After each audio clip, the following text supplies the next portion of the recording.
This is my second State of the City address, but it's already become an opportunity for me to reflect on the year that was. Much like New Year's Day, the State of the City affords a timestamp. We look back and honestly assess the year that was, and then we turn an eye toward the future and boldly chart a course for where we, the City of San Angelo, both our municipal government and our community, wants to be. In doing so this year, two famously short lines of poetry sprang to mind. The English poet Alexander Pope penned the first, "Hope springs eternal in the human breast." That is certainly true here in San Angelo, because regardless of our challenges, the people here remain forever hopeful. This past year, we hoped and prayed for rain, and we finally got it. We hoped for more vibrant local economy that would afford jobs and opportunities, and we got that too.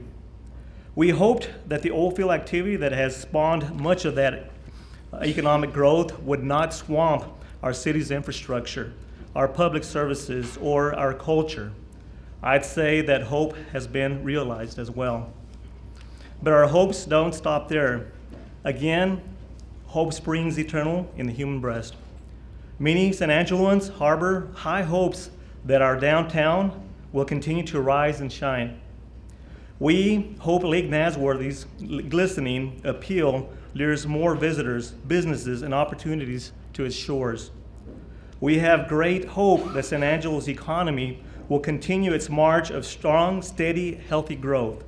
That in turn gives our city government hope that we can address some of our community's most pressing needs, that being water, streets, hiring and retaining talented public servants, more efficient development services, and a police station that adequately meets the needs of our men and women in blue. I not only have hope that all of this can be achieved, I am confident it will be.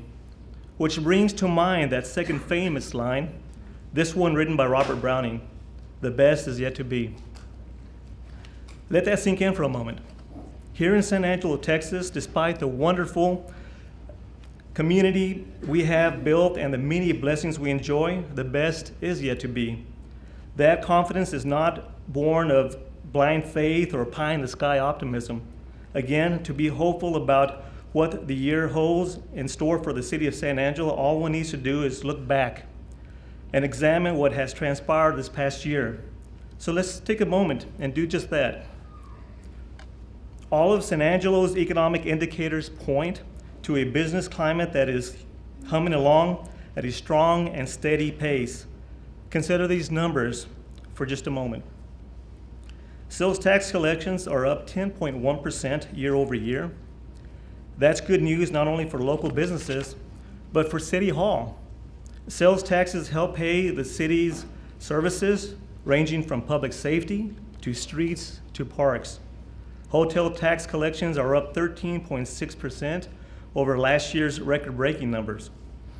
Those funds will help us improve tourist attractions such as Fort Concho, Texas Bank Sports Complex, and Foster Communication Coliseum, which is getting a new roof that's funded with hotel tax dollars. Through June of this year, the city's building permit and inspections division has issued 6% more construction permits than the same span last year. Encouraging, right?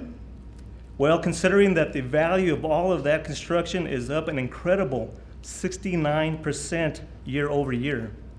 We've had nearly $116 million in permits issued this year alone.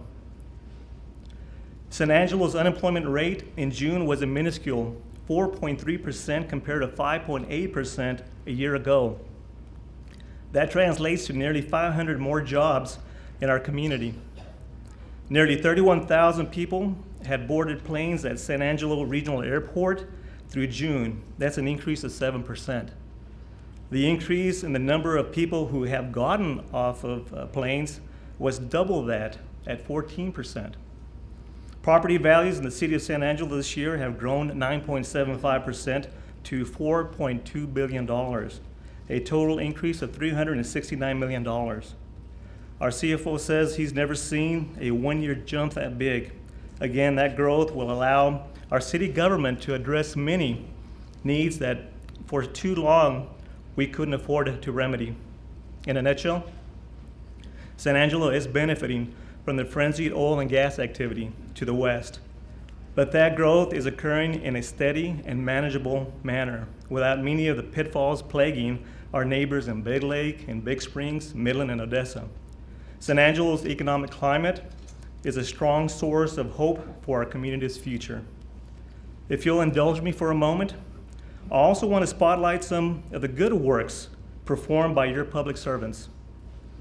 Last fall, the city of San Angelo won 2 of the 5 awards the Texas Municipal League handed out to cities with populations greater than 25,000.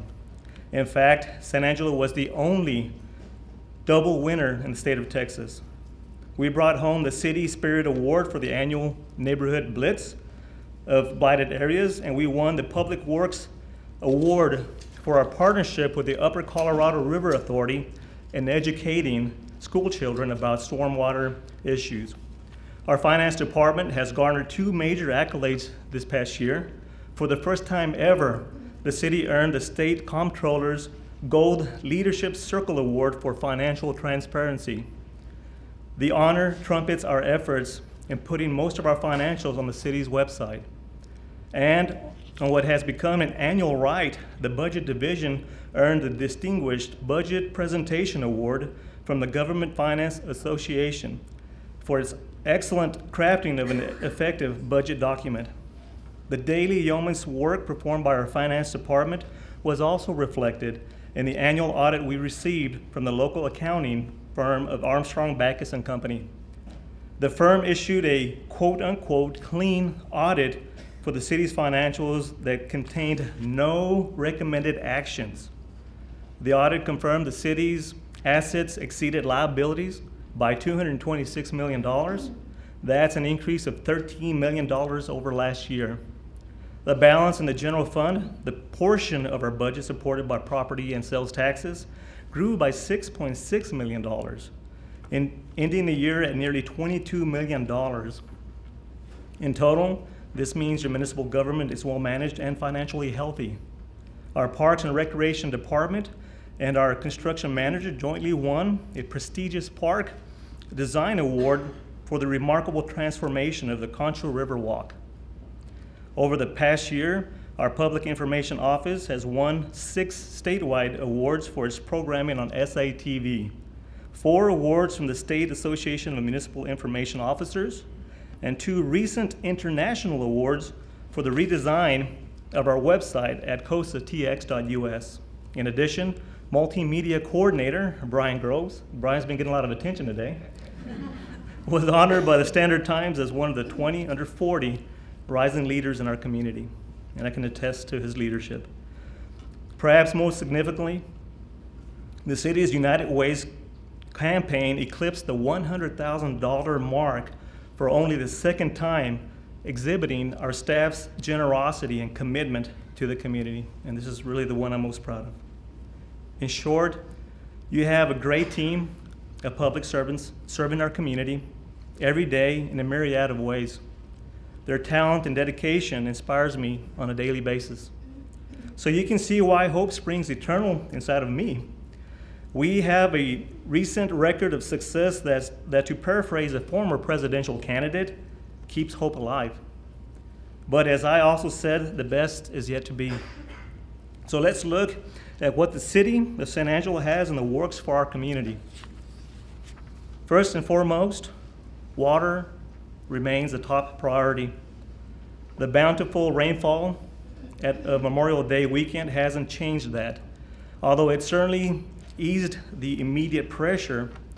That last year when I spoke to you, we had about a 16-month supply of water remaining. Today, water supply is at 27 months. That has given us some breathing room, but it has not diluted the sense of urgency by city management and, of course, your elected officials to develop supplementary water sources that will serve San Angelo for generations to come. Those efforts are focusing on 5 initiatives. First, the Hickory Aquifer comes fully online in November, when the groundwater treatment facility will be complete. At this point, we'll be able to access up to 6 million gallons of water per day. That amount increases to 9 million gallons per day this spring when the wellfield expansion is completed. Initially, we'll use only a fraction of what we're entitled to. It's only prudent to continue to bank water from the Hickory in case there comes a moment when we must rely solely upon the aquifer for the San Angelo's water. There is some relief in knowing that in a worst-case scenario, the Hickory could meet the city's base needs for a time, and that is huge for us. Second, the City Council has approved a study of potential reuses of treated wastewater and what would be involved in implementing each of those scenarios. Currently, our treated effluent is sold and released to an irrigation district that serves local farmers. The council wants to explore how that water might be used here within the city. Reuse of treated wastewater is a growing trend in Texas. Abilene, Big Springs, and Wichita Falls have either completed projects or are in the process of developing infrastructure for those type of projects. Our Water Utilities Department estimates reusing our effluent could yield approximately 7 million gallons of water per day for San Angelo.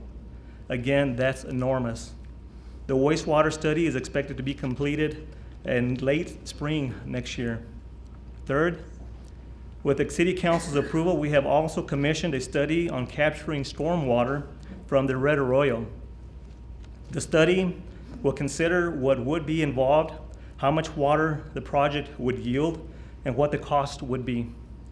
As you may know, there are two divergent schools of thought on the viability of capturing stormwater from the arroyo. One is that the effort would be extremely expensive and would yield relatively little water. The other is that the project could be completed economically and would produce up to 5,000 acre-feet of water annually. That represents about 1/3 of San Angelo's yearly usage. Again, huge. Both of these camps are working with a consultant to shine some clarity on the project's variables. The study is also due to be completed in late spring of next year. The longest range of any of our water supply efforts involves the West Texas Water Partnership. The cities of San Angelo, Abilene, and Midland are jointly exploring potential water sources that could serve each of our communities and the region for the next 100 years. Pictured up here, you have the mayor and the mayors of Abilene and Midland as well. There's no doubt such a goal can best be achieved with our three cities working in concert rather than in competition with one another. That's true regardless of whether the challenges involve winning political approval or financing a project costing hundreds of millions of dollars. While we can't yet reveal much about the partnership's work, we can say we have identified some potential water sources and are doing our due diligence to determine their viability. Fair warning though, whatever the West Texas Water Partnership decides to pursue, the resulting project will be realized neither quickly nor inexpensively. Lastly, the city of San Angelo is going to become more aggressive about replacing aging and leaking water mains that are costing us an inordinate amount of water. As many of you may recall, the city instituted a water main replacement program following the catastrophic failure of a pipeline in the city's southwest 7 years ago. Under that program, 2 to 3 miles of ancient, rusting cast iron pipes are replaced annually at a cost of $1.3 million. But consider that about 190 miles of pipelines needs to be replaced. In other words, that effort to replace water mains and lines will never cease. In the meantime, the City Council has vowed to reduce the amount of water lost to leaks by half within the next 5 years. The Water Department is testing, studying, and assessing options for reducing the loss and will soon report to the City Council what will be involved. The ability to fund that work will play heavily into whatever future decisions the City Council makes regarding water rate structures. The Council has authorized the Water Department to seek a rate analysis that will help guide those decisions. That study will be critical in helping the Council determine a rate structure that will encourage conservation while supporting both the water department's operations and continued improvements to our water infrastructure. I am delighted to report, though, that the San Angelo is embracing a culture of conservation. Last year, we used a little more than 14,000 acre-feet. This year, the year before that, consumption was nearly 16,000 acre-feet. The difference equates to about 570 million gallons of water, and that's remarkable. Wonderful conservation efforts on behalf of our citizens. Following the Memorial Day rains, watering restrictions were eased from once every 2 weeks to twice per week, and yet our daily water usage is tracking very closely to last year's consumption. We appreciate our citizens' great care in preserving our most precious natural resource. We want those folks to know that while they are doing their part to stretch San Angelo's water supply, we are actively and aggressively working to secure water supplies for our grandchildren and our grandchildren's grandchildren. When it comes to water in San Angelo, the best is yet to be. Well, we are focused like a laser on water at this point. We've also been working on an array of other projects that will better our community, and I'd like to share those with you at this moment. The renovation of San Angelo Regional Airport, the terminal continues. The project is taking longer than we had anticipated, and for that inconvenience, we do apologize. But when it's finished, our 60-year-old terminal will have been transformed into a gleaming, comfortable, modern facility in which San Angelo can take great pride. We also are continuing our pursuit of a second airline, having hired a consultant who will help us craft a marketing strategy to take advantage of the spike in energy sector activity. Jaime Padron Memorial Park was rededicated this last fall following its renovation by our parks crews. That project has given the Rio Vista neighborhood a superlative recreational facility. The Fort Concho Stables, a popular rental venue, are fully climate controlled now. That air conditioning and a thermal roof have been installed. Those improvements were funded partially through increased hotel tax dollars. Fort Concho is San Angelo's premier tourist attraction. And in the coming year, we will look to reconstruct the post bandstand on the parade grounds and to improve and expand upon the Fort's Visitor Center. At Fairmount Cemetery, the design of the new columbarium is being finalized. We could break ground in late fall and finish the project next spring. Sewer line improvements along the Concho River are ahead of schedule. The $2.1 million project is 70% complete through 50% of the 12-month contract time. Once that project is finished, we anticipate more improvements along our beautiful Riverwalk. Speaking of which, the first ever Riverfest last fall was a smashing success. So much so that we will host the second annual Stripes Riverfest on September 19th and 20th. The day will be filled with games, music, activity, and all measure of merriment. Please mark your calendars to be there. In the coming months, we will begin constructing a new fire training facility off of Highway 67 North that will serve not only San Angelo firefighters, but those from across the region. This badly needed facility would cost $2.6 million and take 10 months to build. In February, we launched the redesign of our new award-winning website at COSATX.us. The new site not only boasts a wealth of information, but offers scores of interactive opportunities, including online building permit applications. COSATX.us also has pages devoted to each of San Angelo's 24 neighborhoods. On those pages, you can track the progress of new development, be they private or public projects. We are exploring even more ways for citizens to conduct their city business electronically. We've done that with our annual auction of surplus items. Since moving the sale to the web, we've generated much more revenue than we ever did during the traditional live auctions. For those who prefer a simpler technology, we've instituted a pay-by-phone system for paying your monthly municipal service statements, aka your water bill. In June, the system fielded 12,000 calls, which is amazing when you consider that we have 36,000 accounts. We are in the process of acquiring the necessary easements that will allow us to resolve drainage issues along Avenue P and improve sidewalks along 19th Street. Both have been problematic for far too long. We are launching several initiatives in an effort to encourage citizens to be more engaged in their city government. Those include the following. COSA University will be a citizens academy that we hope will spark interest in serving on city boards and commissions. If you're already interested, applications are available at cosatx.us/boards. Citizens 101 will be a monthly evening session at which folks can learn about specific programs, tools, and resources that will help them build a more positive, sustainable community. And Lunch and Learn will be a monthly session to provide information about specific city services and regulations to targeted industry professionals. Briefly, I also want to touch on big plans concerning two of our jewels of our community, our lively downtown and the oasis that is Lake Nasworthy. Last month, the City Council approved moving into the second of 4 phases in the downtown development strategic plan. Phase 2 consists of tangible action steps such as securing investor interest, crafting a strategy for financing developments, seeking necessary zoning to accommodate development, assembling property to leverage and encourage investment, and marketing development opportunities and projects. Our master developer, Catalyst Urban Development, will complete its work in approximately 6 months.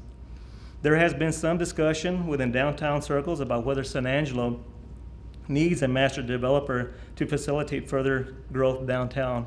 I and the professional planners who work for me am convinced that the contacts and the connection that Catalyst has among both investors and developers nationwide are exactly what our downtown and our community needs.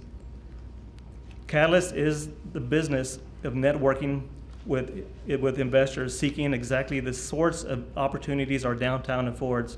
The $60,000 we are paying them is the best kind of investment we can make in furthering revitalization efforts downtown. Again, the best is yet to come in downtown San Angelo. The same is true for Lake Nasworthy. We now have in place a market-based master plan and implementation strategy to promote sensitive development and preservation of Lake Nasworthy and the surrounding areas. The plan identifies 5 zones that ideally would harbor specific, prevalent, and interrelated activities.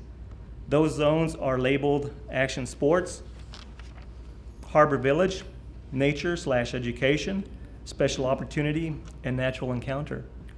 Each zone reflects a unique focus that in concert will create a vibrancy that will make Nasworthy an even bigger draw, both regionally and locally. Catalytic projects such as a marina/hotel/restaurant would provide an influx of economic activity via appropriate development in key locations. The successful implementation of this plan will hinge on partnerships between the private and public sectors. The desired outcome is not to impose a contrived concept for development around Lake Nasworthy, but to enhance existing recreational opportunities while capitalizing on the lake's unique and untapped potential for both locals and visitors. As business owners and executives, you all know the importance of charting a course by establishing clear and concrete priorities. My staff and I are grateful our elected leadership has recently given us a set of guideposts to keep us focused on what's most important to this community and its citizens as that relates to city government. The council's adopted priorities are in order: water, infrastructure and supply, street maintenance, employee salaries, improved development processes, and a renovated or new police station. I've already talked a lot about water, so I'll talk briefly about the others. In recent years, the city boosted the street maintenance budget from approximately $600,000 per year to $1.7 million.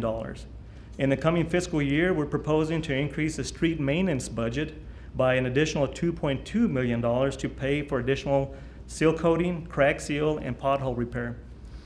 That total $3.9 million expenditure would represent year one of a rolling plan to renew each of San Angelo's streets every 8 years.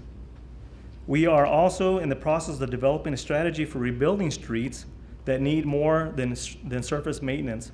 While we all know streets that are badly in need of reconstruction, I know that Bell Street comes to mind for many of you, we must ensure that we're being strategic in our approach. That's partly because of the cost involved. Rebuilding Bell Street, for example, is estimated to cost $4.8 million. Southwest Drive will be even more expensive, nearly $6.5 million, and then 29th Street will cost another $2.5 million. So we're conducting an assessment of city streets to determine especially or exactly what needs to be done and how much each project will cost.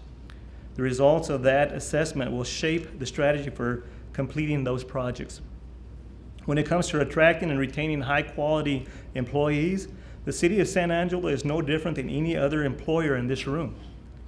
It's a challenge, if not a downright struggle.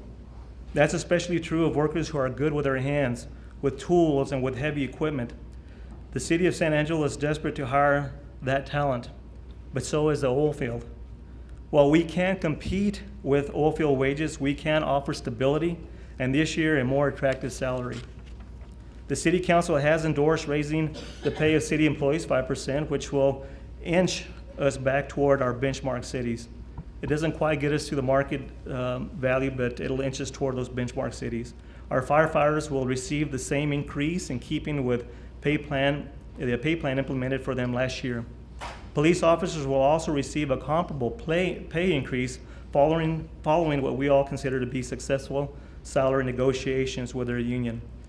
New Development Services Director Patrick Howard has been working diligently on streamlining and improving our development processes to ensure that we are business friendly while providing that development occurs in a safe and controlled manner. Patrick is making strides toward this with the help of a task force of development professionals that he initiated and using technology. He is pushing more of the application, permitting, and tracking processes online, and we are looking at software upgrades that will help us achieve just that. Lastly, our police department needs a better headquarters. The only question is how to proceed. Could this current police station be renovated to meet the needs of a modern police force? Should we build a new facility? How much would each of these options cost? And how would we finance the solution? Those are all questions we'll be exploring in the coming months. In closing, I want to return to the point at which I began. I am not just hopeful. I am, as Alexander Pope said, eternally hopeful. That's because San Angelo is an extraordinary community filled with extraordinary people. While the landscape is and always will be dotted with challenges, opportunity and optimism lie in the horizon. In San Angelo, Texas, the best is yet to be. Thank you.